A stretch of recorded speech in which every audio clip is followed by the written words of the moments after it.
You already are the kind of mind that understands how comedy, it's life rearranged through a lens of meaning.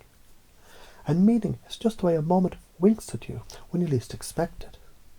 Because haven't you noticed how some people laugh, not because things are funny, but because they're free? You see, every moment, yes, this one too, is an invitation to install something more useful. Now to begin to consider how beliefs are like jokes. The ones that stick, they're the ones that surprise you. Twist your expectations, reframe your assumptions. Turn that can't be into, oh, of course it is. As you listen deeply without trying, you might begin to forget what you were remembering, and remember what was always inside waiting to emerge, because when you combine joy in the mundane with the quirk of the absurd and sprinkle in a little understated humility, something happens, something shifts, like the moment a punchline drops. Before you even know that you've laughed, you already know what it feels like to improvise, don't you? Like when someone says something ridiculous, and before your brain says wait, your soul says yes.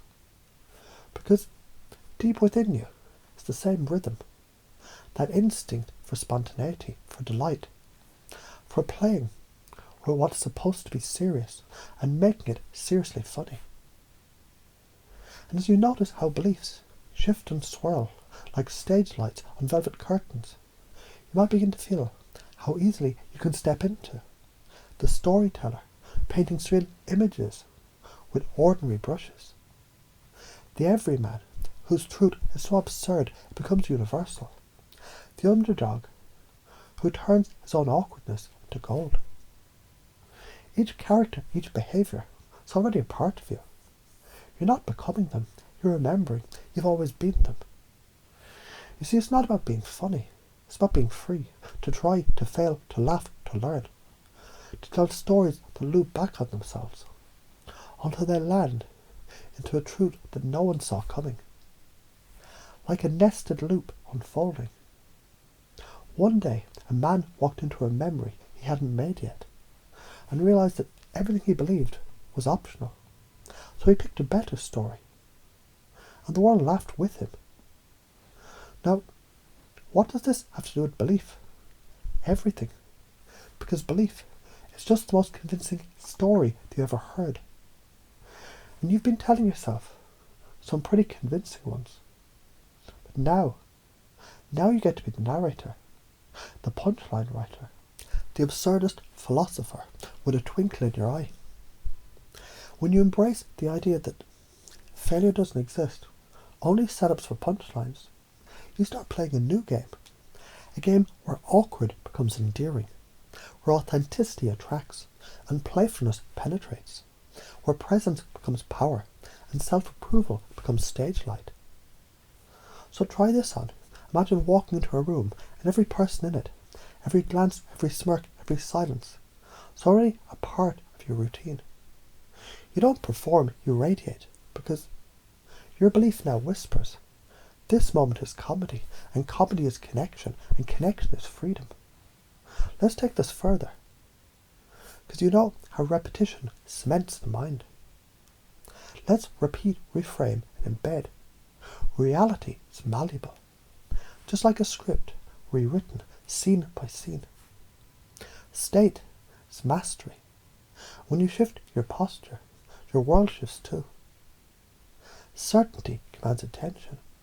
You already know how to own your space with a grin and a raised eyebrow. People mirror energy, so you project humour, warmth, mystery, curiosity, and they return it like a call and response. Even now you're beginning to laugh more easily at yourself, because each laugh releases a limiting belief, like a balloon slipping from your grasp, light, playful, gone. And in its place, possibility wrapped in metaphor, glittering in the punchline, lingering in the pause between sentences. You are remembering that the bizarre is beautiful, that the surreal is sacred. Every belief you want is waiting to be installed, like a new character in your comedy cast. So whether it's the wild improviser who finds freedom in uncertainty, the wise fool who uses wordplay to unlock truth, the loyal friend whose presence becomes the punchline, you're all of them, all at once, now. And the more you play, the more it stays, because repetition rewires, and every pattern here, it's a permission slip to be weird, to be wonderful, to be wildly you. So now these beliefs are being rearranged, as if by accident, on purpose, as if a story were being told inside your story. You might begin to notice how natural it feels to adopt this new operating system, where action creates momentum, where boldness invites luck, where laughter is leadership, where emotions are honoured, then alchemized. And growth is the game you never stop playing. So go ahead. Let the humour find you. Let the beliefs live you. Let the absurd become your access code to something greater. Just notice what's different now.